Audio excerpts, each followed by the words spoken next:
The history of railways is bound up inexorably with the history of the steam engine.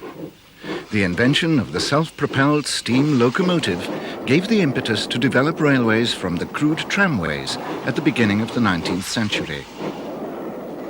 Exploitation of the new form of transport was to open up the country, until by the end of the century, virtually all parts were served by rail, which was itself served by steam.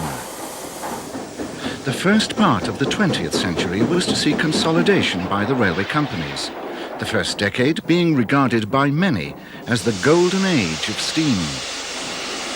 The Edwardian locomotives were the epitome of sophisticated transport and were paraded in splendidly elaborate liveries.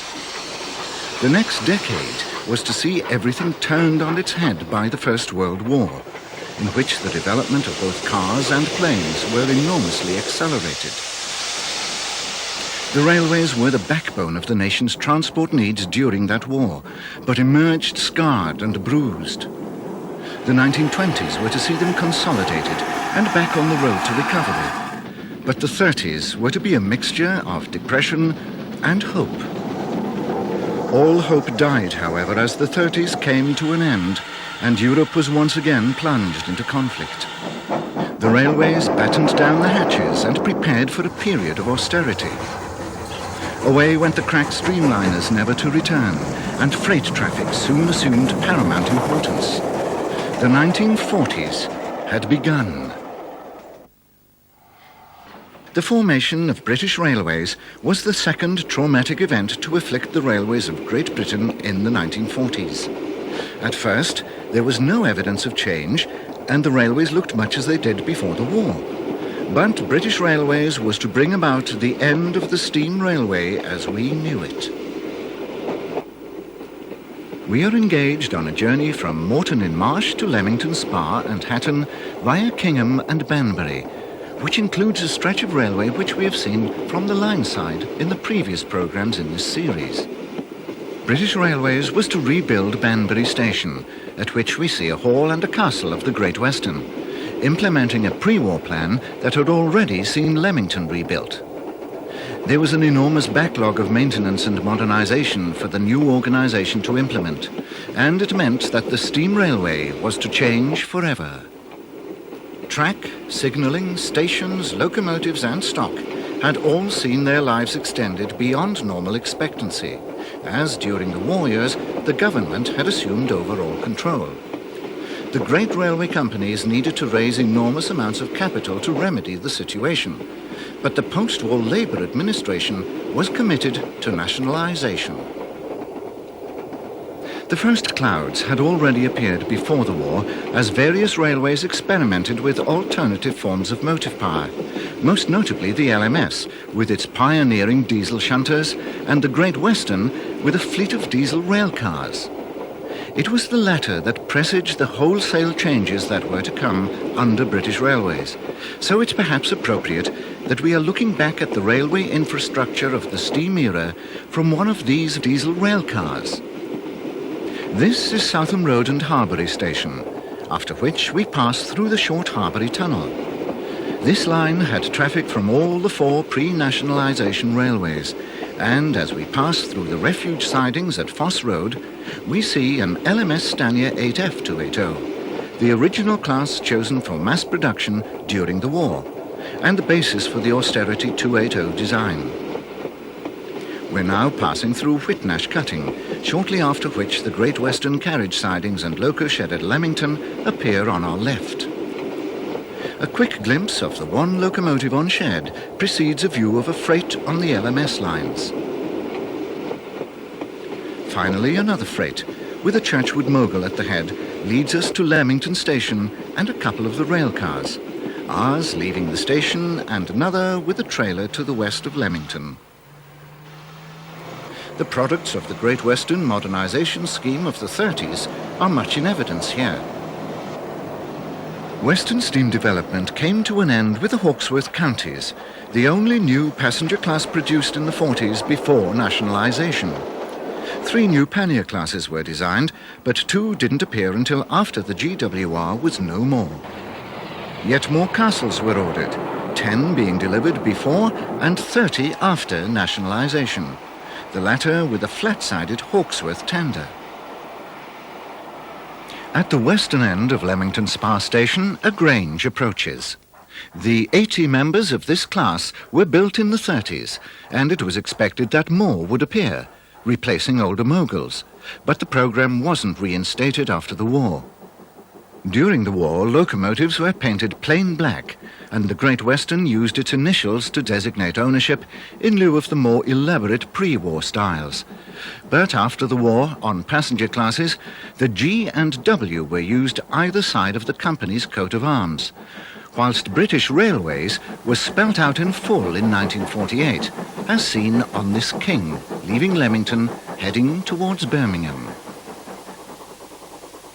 Comparison with the earlier programmes in this series will show the differences in the rebuilt Leamington Spa Station, most notably the revised canopies.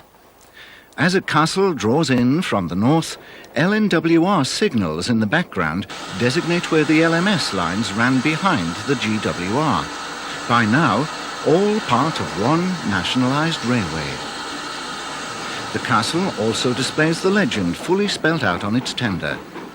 The coaching stock displays a variety of liveries, both chocolate and cream and plain chocolate, a legacy of the war.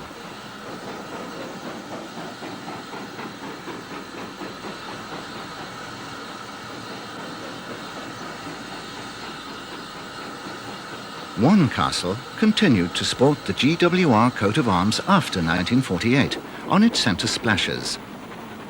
The very last express passenger engine built for the company was 7007 Ogmore Castle, which was renamed Great Western in January 1948. The post-war castles were the final GWR express passenger locomotives.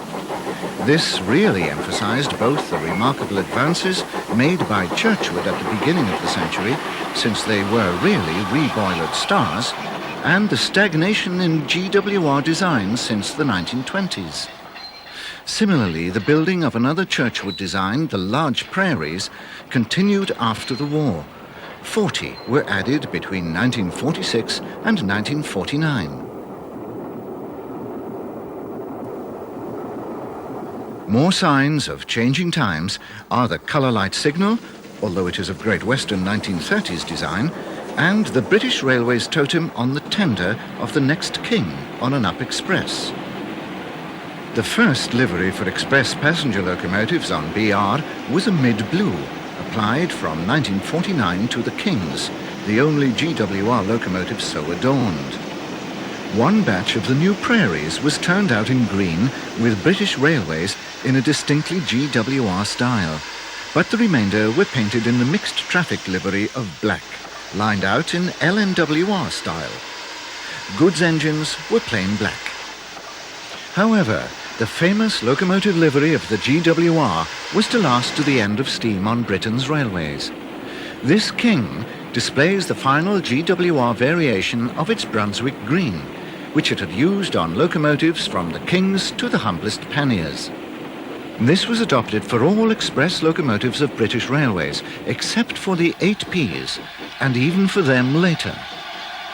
Coaching stock livery was red, enlivened with a cream band on mainline stock, known as Blood and Custard.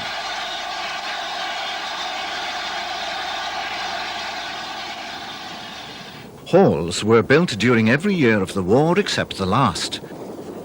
By April 1943, there were 259 of them, after which Hawksworth modified the design, adding 22 to the class before the 31st of December 1947, and another 26 by the end of the decade.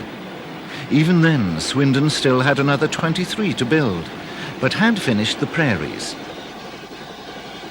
It's curious that the Kings were to remain the last design of GWR express locomotives, but Hawksworth, who had taken over as CME from Collett in 1941, has been credited with a proposal for a GWR Pacific, although he himself dismissed the idea as a draftsman's dream. The Churchwood Saints were getting distinctly long in the tooth by the end of the war. Although the great majority survived to the end, the Halls were to see the end of these redoubtable machines, their withdrawals coinciding with the introduction of the new builds of the latter. Similarly, the old open-cab panniers were replaced by the new classes. It's easy to see that the Great Western Standardization Scheme was a rolling program of replacement, with like replacing like, albeit updated in the light of experience. The use of Halls to replace the earlier Saints was probably the best example, since they shared the same boilers. The only significant change was the smaller 6-foot driving wheel diameter. The Grangers were an extension of this family with 5-foot 8-inch drivers, effectively replacing the Moguls as well. But latter-day commentators have noted that there was no real improvement in the basic concept from Churchwood's time. Another king, number 6017, calls at Leamington. It bears its number on a new plate on the smokebox door, but has no ownership displayed on its tender. This was the style for a short while, as supplies of the new BR Cycling Lion were awaited. The Great Western's amazing continuity was once again displayed under British Railways, as GWR locomotives retained their numbers, whilst all other railways had extra numbers added. This was probably because of the GWR's use of cast number plates on the cab sides and the expense of changing so many, but it meant that some engines, such as the early large Prairies, retained their original numbers for nigh on half a century, from construction to scrapping. In later years, these cast number plates would become collector's items, and many still exist today. Similarly, the brass nameplates borne by many Great Western locomotives have achieved great value. Leaving Leamington now, we briefly visit Whitnash Cutting to the east, where a ballast train is gently drifting towards the town before another king attacks the climb to Parbury with a London Express. The coaches are entirely of Great Western design, as British Railways didn't produce any new designs in the 1940s, construction of original company designs being continued. Except for the change of ownership on the tender and the new liveries on kings and coaches, there was little to show that the Great Western had finally vanished after over a century of existence. The longest-lived main-line British Railway.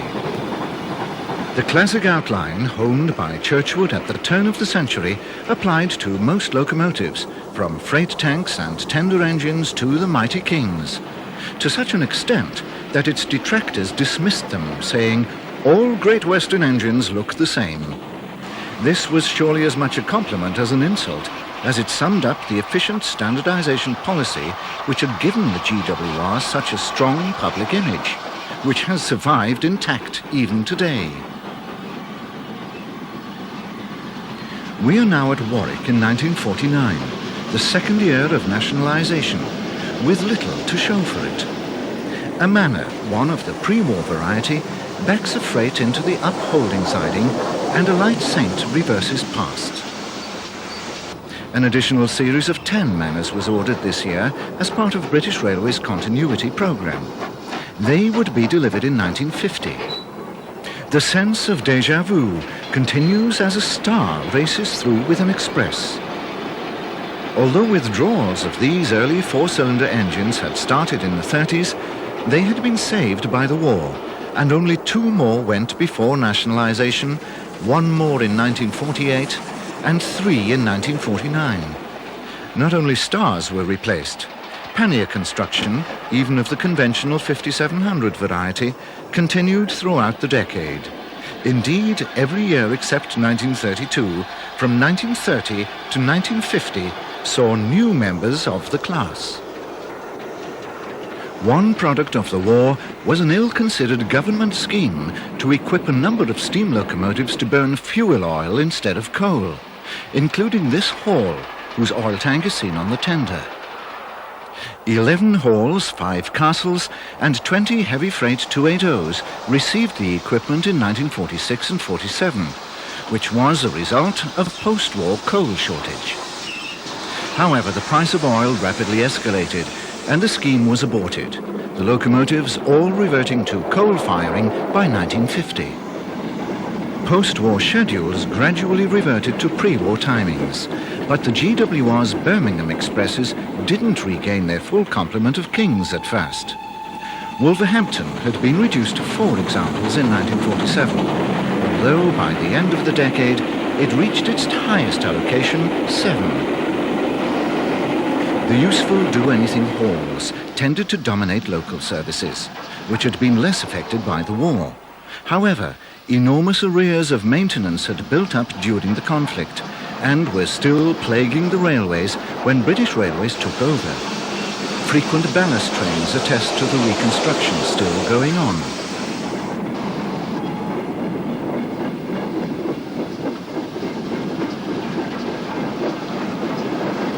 One of the promises the post-war Labour administration made when introducing nationalisation was easy access to state funds.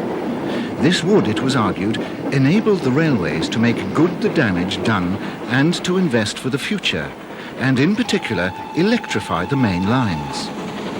But no sooner was the Nationalisation Act approved than post-war austerity was tightened as the United States called in its debts and funds dried up entirely.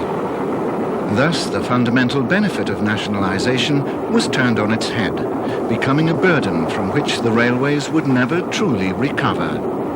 However, to lovers of steam, this was a benefit, as the cash-straitened BR had to adopt a policy of continued steam construction well into the 1950s. The last 20 castles were British Railways engines. Even a few bulldogs, with their roots in the 19th century, would survive into the second half of the 20th century. The railway with the closest ties to the military was the Southern.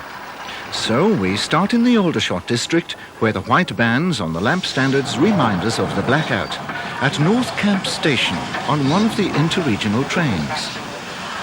A pair of Mansell's celebrated Schools Class 440s are the first Southern locomotives we see, changing engines at Redhill, where the train reversed. The Schools, with narrow cabs, could go on most parts of the system, although their heavy axle loading precluded them from the more lightly laid lines. The Schools are followed by a Brighton tank, and one of Mansell's previous 440 design, an L1, backing onto the train at Brighton Station.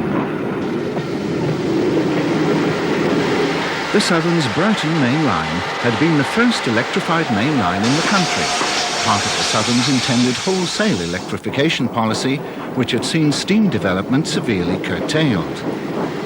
Note the 2 numbers on the front of the L1, 30,000 being added to Southern Railway numbers by British Railways, the 10 and 20,000 series being reserved for diesel and electric locomotives respectively.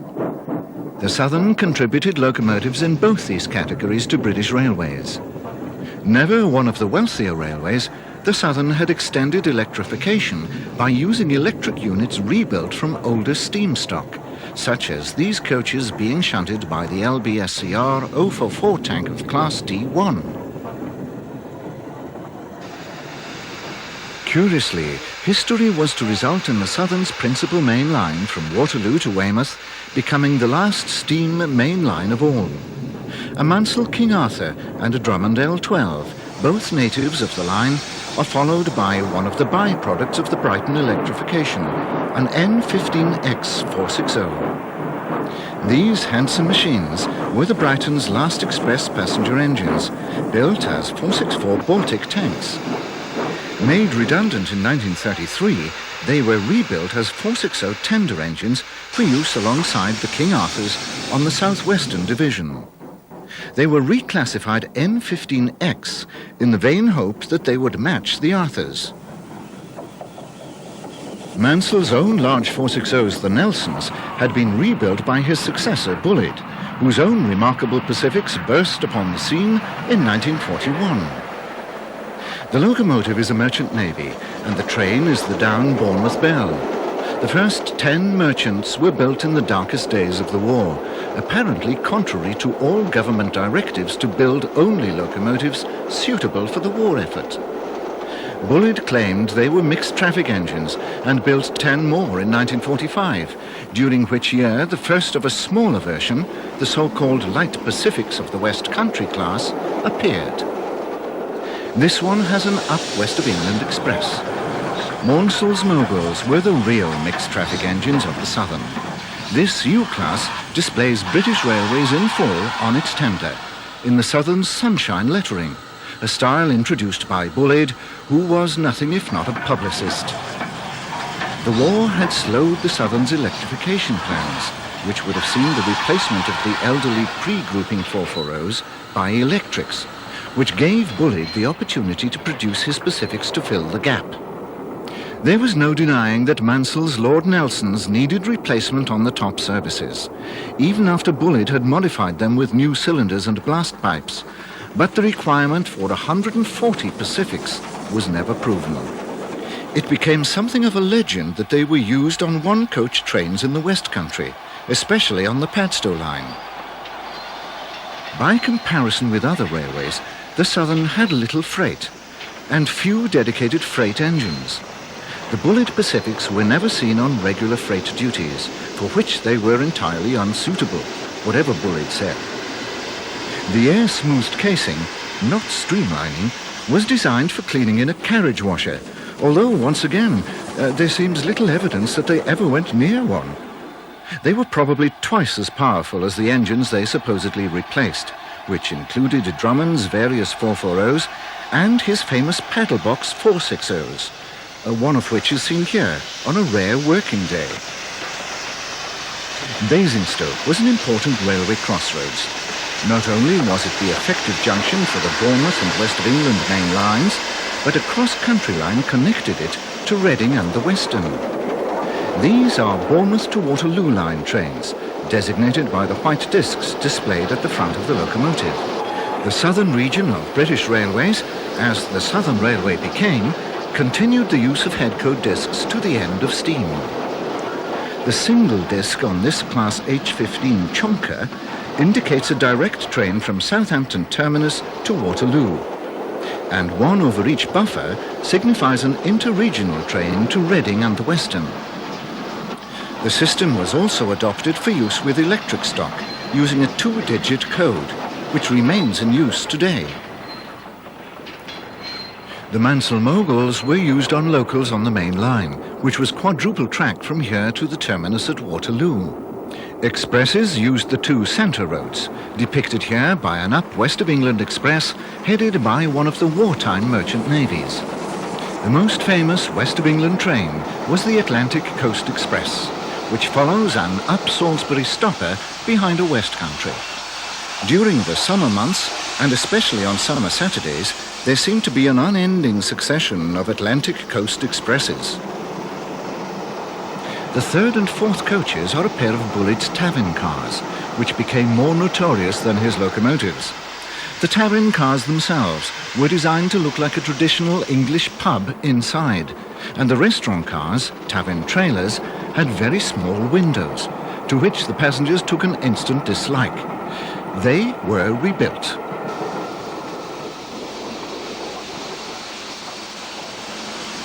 Ten more merchant navies were built after nationalisation, most of which ran on the Western Division. 3 were posted to the Eastern Division for use on the cross-channel boat trains, where they supplanted the Lord Nelsons. This Drummond L12 had also worked on the Eastern Division before the war, whilst this is one of Mansell's 10 original King Arthurs, often used on through trains to the Western. They were shedded at Salisbury. Great Western Halls were also familiar on through trains to Reading, but this one has LSWR non-corridor local stock. There now follows the pièce de résistance of our visit, the Devon Bell. This short-lived all-Pullman train only ran from 1947 to 1954. Its most notable feature was the specially built observation car at the back, 2 of which were built. Another interregional train enters Basingstoke behind a Lord Nelson, and our cameraman joins it to go home. However, He returned later in the year to record another interregional train, this time behind an N15 or Uri Arthur. The GWR coaches have received a coat of blood and custard, unlike the southern stock behind a classmate on an Up West of England extra which passes non-stop. Basingstoke Shed provides the backdrop as a new Battle of Britain approaches from Bournemouth. Bullitt coaches are being shunted by another Uri Arthur, which sports the new GWR-derived Brunswick green livery for secondary passenger locomotives. The same livery was applied to Nelson's and the Light Pacifics. Only Class 8P express engines received the blue livery. A Drummond S11 440 in post-war filth livery, as is an earlier T9, represents the old order. They await the passage of another of Mansell's Southern Railway updates of the Uri N15s, the real King Arthurs. The first 10 members of this class boasted Uri cabs and remained on LSWR metals as these fouled the loading gauge on other parts of the Southern. The remainder had cabs like this Mogul on a stopper from Salisbury. It boasts mixed traffic livery, black with LNWR lining, a livery which was also applied somewhat inappropriately to the express passenger schools, one of which precedes our last view of an N15X. Nationalisation was to create regions in lieu of the old companies. The LMS and LNER's Scottish interests were merged to form a single region of British Railways, the Scottish region. This is an ex-Highland Railway and LMS Clan 460, seen at the remote Highland terminus of the Kyle of Loch Arsh, just before nationalisation. Only one survived long enough to receive its British Railways number 54767. LMS engines had 40,000 added to their numbers by British Railways, and as they had a 10,000 series already, ex-LMS locomotives filled the number range from 40001 to 59999. The 10,000s had been used for Lancashire and Yorkshire, Furness and Scottish engines. There was also a series of 20,000s, the duplicate list for LNWR and Midland designs renumbered to make way for LMS standard classes. These included the last of the Webb Cauliflower goods engines, which were eking out their last days on the northwestern frontier, the former Penwith, Keswick and Cockermouth Railway in Cumberland. The duplicates were to be renumbered once again, using vacant numbers in the 40 and 50,000 ranges. Further south, the Black Country was to be the last territory for Webb's passenger tank classes, whose progress we have followed in this series. Despite the goods work on which we see it engaged, 6922 was one of the passenger-designated Watford tanks, originally designed for suburban duties in the London area. Some of the Watford tanks had been duplicated in the 30s, and many had been withdrawn before the war gave the remainder a stay of execution. However, only 2 were to receive their full British Railways numbers in the 40,000 series, although retaining the LMS letters on the tank sides. Also seen is one of the Webb 242 tanks. The war also meant that a few LNWR express locomotives survived to the dawn of the nationalised railway. Queen of the Belgians was one of just 4 of the Prince of Wales class to achieve this distinction. As we've seen, in the 30s the LMS had embarked on a programme of scrap and build, which had seen the replacement of all the LNWR 440s and 460s by modern 460s. This engine's original number having been allocated to a Jubilee. The 4 Princes, 1 Clawton, 3 George V's, 1 Precursor and 3 19-inch goods were all that remained on the 1st of January 1948 out of a total of 871 440s and 460s bequeathed to the LMS in 1923. Scots, Patriots, Jubilees and Black Fives had replaced them. But even those successors were undergoing changes. The Scots proved very successful, but as they grew older, some design weaknesses became apparent. However, They were successful enough to be used as the basis for a second division of express locomotives, which was to be filled by the Patriots and Jubilees, which were effectively Scots with smaller boilers. All were classified 5XP. The first attempt at the lower-powered type had been the 4P Midland compounds, but these couldn't be updated to 5XP status, so they were left to work out their days unaltered. The Jubilees were the ultimate expression of the modern 5XP 460 type, and there was a large gap between them and the 7P Pacifics. The 6P Royal Scots were no longer modern, although they were comparatively new. In 1935, Stanier had rebuilt the experimental high-pressure boiler Royal Scot, number 6399 Fury, with a tapered boiler, larger than that on the Jubilees. This engine had proved to be a fine performer and was to be used as the basis of modernizing the Scots as and when their boilers, by now the only original Fowler-inspired part of the locomotives left, fell due for renewal. The rebuilding of the Scots didn't actually start until 1943, in the middle of the war. It was preceded by the modification of 2 Jubilees, which were thereby uprated from Class 5XP to Class 6P in 1942. It appears that spare boilers were needed for the Jubilees, so it made sense to use the new type of boiler planned for the Scots on a pair of Jubilees, thus releasing their original boilers for the rest of the class. It was originally intended to rebuild 20 of the Scots, although the official term was renewal. The new boiler was lighter than that which it replaced, and the work entailed the replacement of frames and cylinders as well, so they were really new engines. Part of the intention was to create a Class 6P which could work on the Midland Division, which was banned to Pacifics. The Pacifics continue to be the top-link express passenger design on the old LNWR and Caledonian main lines. The Duchess class was expanded to 38 examples during the decade. 13 were built during the war and 2 afterwards. This is one of the later non-streamlined members of the class, seen in 1948 just outside Rugby. The rebuilding of the Scots was a long, drawn-out affair, since some of the boilers were only a few years old, and the rebuilding of the first members of the class released a large pool of spare boilers. Although there had been trouble with drifting smoke on the original type, the rebuilds were initially released without smoke deflectors, but their double chimneys resulted in a less fierce blast when compared to single chimney engines such as the Jubilees, which never required deflectors. By the end of the war, it had been decided that all the Scots were to be rebuilt, together with 18 Patriots. The latter, originally a variation of the Royal Scot design with a smaller boiler, were designated Class 5XP, like the Jubilees. There were 71 Scots, including the rebuilt Fury. 2 Jubilees had already been rebuilt.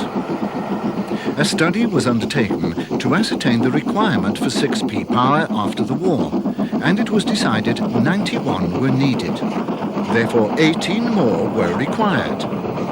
The Patriots were experiencing the same faults with their boilers as had the Scots, and since rebuilding rather than new construction was preferred, it was logical to rebuild them rather than the more modern and less trouble-prone Jubilees.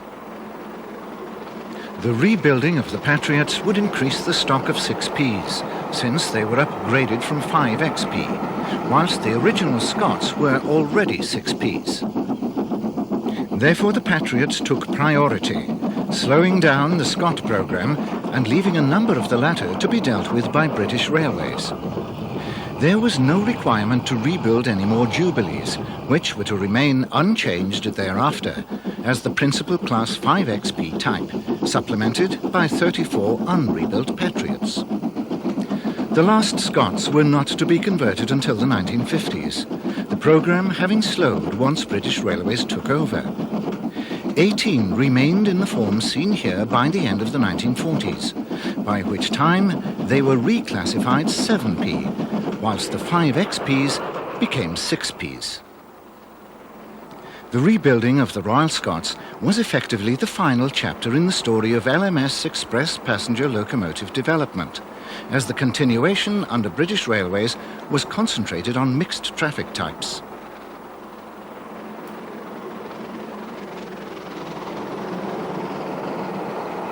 The British Railways standard range of steam locomotives, with a single exception, were 2-cylinder machines designed as stopgaps pending electrification, so the rebuilds completed the express requirements. However, the very last chapter in LMS steam locomotive development was the replacement of the elderly pre-grouping passenger tanks of the LNWR and Midland Railway by modern machines, again a product of the war, as they would probably have been superseded by diesel railcars had the conflict not put rail technology back 15 years. Only mixed traffic and freight would see further development. The rebuilt Scots were to feature in the opening scenes of that final chapter, being compared to locomotives such as the illustrious A4s, as the newly formed British Railways instituted a series of locomotive exchange trials in 1948. Locomotives of each of the Big Four were tried out under controlled conditions on each other's main lines in 4 categories: express passenger, secondary passenger, mixed traffic and freight. Black 5s represented the LMS for mixed traffic and were effectively to be adopted as a BR standard. The inclusion of the Scots was a testament to the success of the rebuilding, as they were compared to the 8P Pacifics and GWR Kings, their performance being better than the latter and equal to the Pacifics.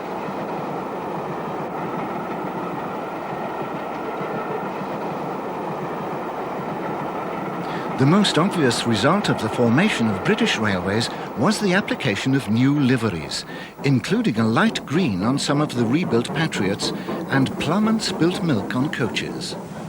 Neither was repeated, but the use of blue on express engines, after an experimental dark blue on some Duchesses, was adopted as standard for Class 8P machines. Mixed traffic and light passenger engines were to receive a coat of black lined out in LNWR style, whilst the secondary express engines of classes 6P and 7P were to receive GWR style Brunswick green. All other engines, such as the Super D on the old LNWR Rugby weed control train, were painted black under BR. Rugby was the location for the first permanent British locomotive testing plant, a project built as a joint venture after the war. It's perhaps appropriate to see one of Sir Nigel Gresley's magnificent A4s here during the locomotive exchanges, as the test plant was his inspiration. The A4 is number 60034, the last one built, still painted in LNER Garter Blue, but bearing the legend British Railways on the tender. It had just had its name changed from Peregrine to Lord Farringdon.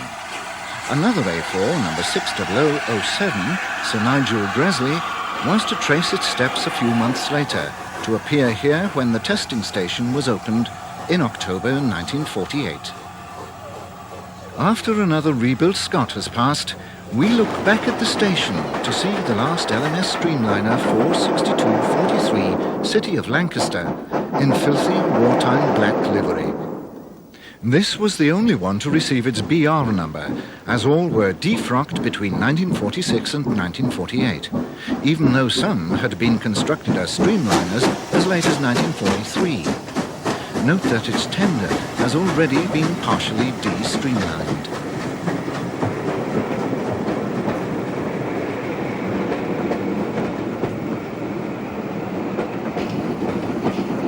LMS post-war construction included many experimental versions of the Black Fives, although conventional members of the class were built from 1943 onwards. The Princess Royals remained unchanged, so the rebuilding program of 18 Patriots was the major addition to Top Link Express power after the war. The difference in the size of the Class 7 and Class 5 boilers is well seen here as a Scott leaves Rugby alongside a Black 5.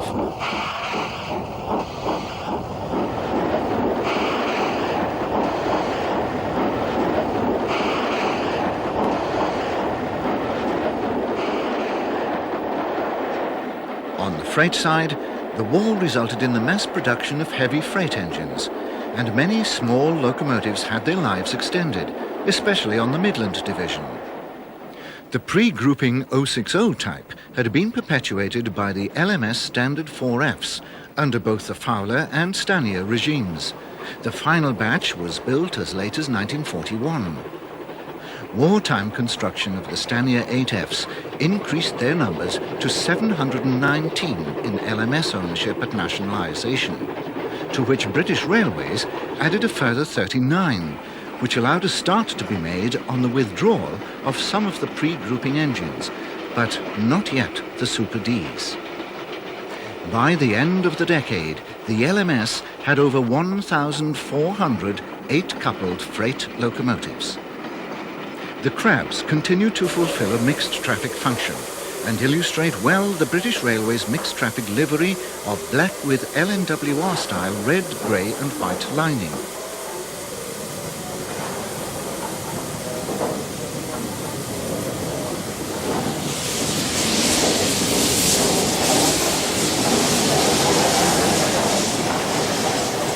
Freight engines were plain black, a colour already carried by most of them. All British Railways engines were to be fitted with LMS-style smokebox number plates, although curiously, all but a few of the Super Ds and most LNWR locomotives never received them either under the LMS or BR. Withdrawal of the Super Ds started after nationalisation. All had passed into British Railways ownership. All tank engines built in the 40s were turned out in the mixed traffic livery. This is one of Ivett's Class 2 262 tanks, built in large numbers in the decade to replace the last of the older Midland 044s and LNWR 242s. The latter were by now well overdue for replacement, the youngest being built in 1897. And whilst withdrawal had been going on throughout the LMS period, it was now speeded up. However, 40 remained at nationalisation.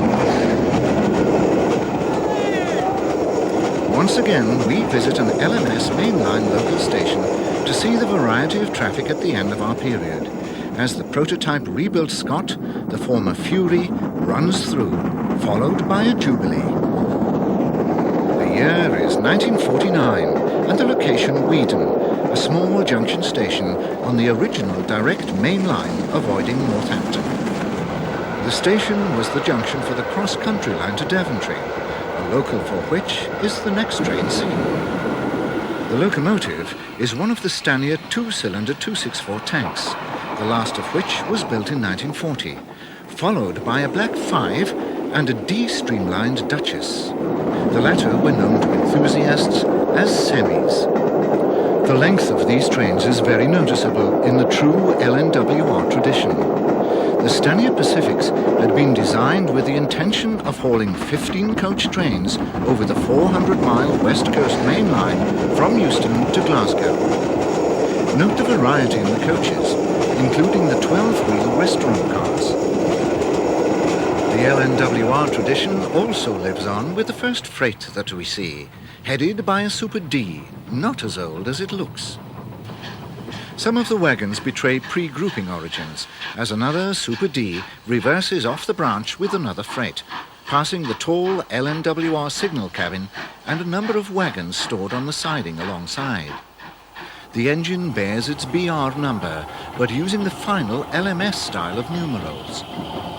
Some wagons have traces of their original private owners. All such wagons were nationalised after being requisitioned for war use. Two more southbound expresses follow, with a Jubilee on a train of pure Stanier stock, except the last coach. It's followed by a Coronation, whose sloping top smokebox reveals that it's one of the originally streamlined machines. Its train has rather more mixed stock. Another freight trundles past. The nationalization of the private owner wagon fleet was a major disaster for the railways, because besides taking away its principal freight customers' intrinsic interest in using the railway, it put money into their hands, and they promptly used it to buy road vehicles instead. Another Ivat Class II tank approaches with a loco. These small machines were the final new LMS type to be produced before nationalisation, and were perpetuated by British Railways, at first in their original form and later as a barely modified standard design. They had a 260 tender equivalent, produced to replace the various types of pre-grouping 060s. North of Rugby once again, a Jubilee approaches with another express. Both this and the following member of the class sport the post-war LMS Express locomotive livery of glossy black with lining of maroon edged in straw, colours also used for the numbers and tender lettering. The expresses are followed by a freight headed by a Stanier Class 5 260. These moguls were Stanier's first LMS design and were rapidly superseded by the more versatile 460 Class 5, the famous Black Fives. This is another defrocked coronation. Once they had all been dealt with, they became generally known as duchesses, or, as previously said, as semis to the enthusiasts. They'd been semi-streamlined. The next freight is headed unusually by a Patriot. This is one of the first two members of the class, distinguished by the large driving wheel bosses inherited from the Claughtons, from which these two had nominally been rebuilt. Two more passenger trains follow, both somewhat shorter than usual. The second is a local or stopper, headed in an exchange of roles with the Patriot by a Stanier mogul. The latter were usually associated with freight work. An original Scot appeared with a Jubilee, followed by a rebuilt Scot in the opposite direction, all still in LMS livery, are to be followed by another coronation. These give a fair representation of the express passenger fleet handed over to British Railways in 1948, an organisation that was to preside over the final chapter in steam development, as the railways inexorably lost their way and their traffic. Some idea of the obsolete working practices and stock acquired by British Railways is seen as a Midland Railway 060 trundles along the slow lines past a rebuilt Scot. Its train is a lengthy mixed freight with a wide selection of wagon types, including some ex-private owner ones. The problems associated with the nationalisation of the private owner wagons didn't really make themselves felt until the end of the decade. By that time, there was a distinct downturn in freight carried by the railways, and passenger traffic was also affected. This was partly a reaction to the war years, when people had had to use the railways, often in run-down and filthy stock, and partly to the growth in road vehicles, again accelerated by the war years. Many people had had to learn to drive, a skill they would want to use afterwards in civilian life. Ex-military vehicles became a cheap source of transport for fledgling businesses.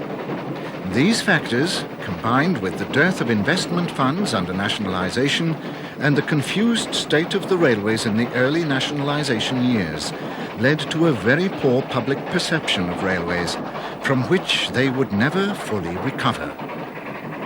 This original Scot, they were often referred to as parallel boilered Scots to distinguish them from the rebuilds, is heading a fully matching set of late LMS coaches. As with locomotives, British Railways perpetuated the company's coach designs in its first years, not producing its own designs until the next decade. The same occurred with wagons, the short wheelbase four-wheeled wagons devoid of continuous brakes, keeping freight train speeds very uncompetitive.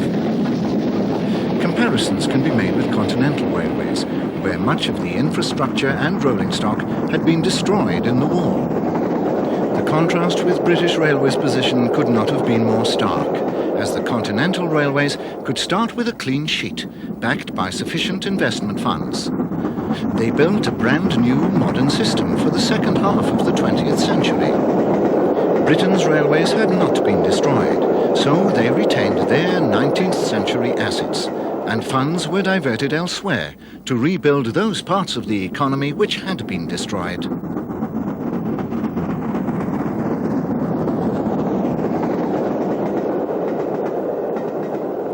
A few more scenes of LMS locomotives complete our story of that great railway. The Midland Railway 440s were being replaced by the small IVAT tanks, even on cross-country routes such as the Midland and Great Northern, which enabled the LMS influence to reach right across England to the East Anglian coast. This is one of the last survivors of the 3P 440s, which saw out its days on that line. Perhaps it wasn't so surprising that LMS management and techniques had such an influence in the newly nationalised railway, as it had covered most parts of the country. Our final LMS views are at Kenilworth Junction, where the single-track line from Coventry joined the double-track line from Berkswell to Leamington Spa. London North Western influence was still strong, evidenced by the LNWR signals supplemented by LMS standard designs and LNWR signal box here, as well as the LNWR Super D heading from Leamington towards Coventry. The train consists of all-steel mineral wagons, the final standard design of the traditional style which British Railways was introducing in an attempt to rid itself of the private owner wagons.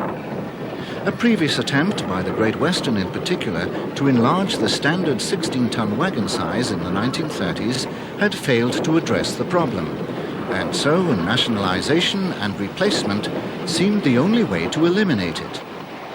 Since nationalisation had long been trumpeted, the latter were taken over in an extremely poor state of repair, as the owners saw no reason to spend good money on maintaining them. Finally, another Fowler tank like that seen earlier approaches from Coventry with the local service to Leamington, Daventry and Weedon. A Gresley B-17 in an early BR livery, LNER Apple Green, backs down at Peterborough in 1949. These were Gresley's three-cylinder 460s for the Great Eastern section, one of whose Claude Hamilton's follows. Gresley died in 1941 in harness and was succeeded by Edward Thompson. Removal of the A4's side skirts was one of the first signs of the new regime, as Thompson set about producing a series of standard designs of his own. Most of these were to be two-cylinder types, as he believed Gresley's three-cylinder conjugated valve layout was too complicated. He rebuilt many Gresley engines, but his rebuilding of the very first of the great A1s, Great Northern, with separate valve gear for each cylinder, was often regarded as an act of spite. However, wartime conditions had proven that simplified maintenance was all important. Midland and Great Northern coaches are seen being shunted by another Class D16 Claude. Most of these 440s had been rebuilt with modern round-top firebox boilers during the 1930s, when Thompson was mechanical engineer for the Great Eastern section at Stratford. A few retained Belpaire fireboxes to the end, however, classified D15. Thompson was succeeded in 1946 by Arthur Peppercorn, best remembered for his A1 Pacifics. This one has a train formed of Gresley articulated stock, originally built for the streamlined expresses in the 30s. These had been stored during the war, but the streamliners were never reinstated, the coaches becoming used as normal stock.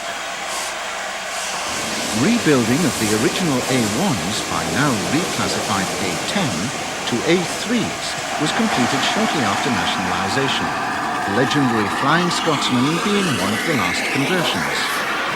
No more were converted to Thompson's A1 design, the bulk of the new A1 class being made up of Peppercorn's engines. 49 were delivered over a period of 16 months from August 1948, so all were produced under British Railways control. The first 36 were at first painted in LNER green with British Railways in full on the tender. And when the class was complete, the Scottish, Eastern and North-Eastern regions, into which the LNER was divided, had no less than 202 Pacifics, more than any other part of British Railways, the A3s being the most numerous.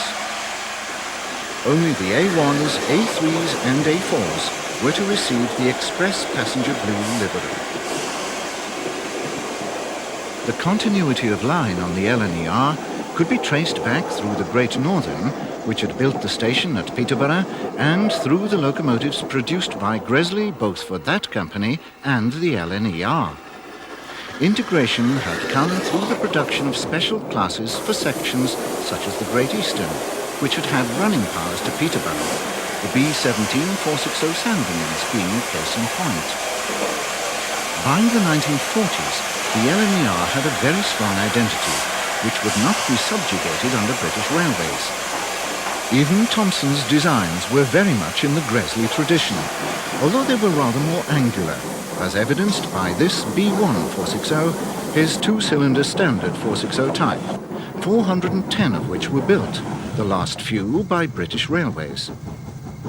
Our final views at Peterborough further this visual line, from the rebuilt Claudes through Gresley's classic mixed-traffic V2s, 184 of which were finally built, and the Peppercorn A1s, the brand new example of which passes, painted in the new blue livery. Thomson also followed Gresley's line in coaching stock, which could also be traced back to Great Northern days.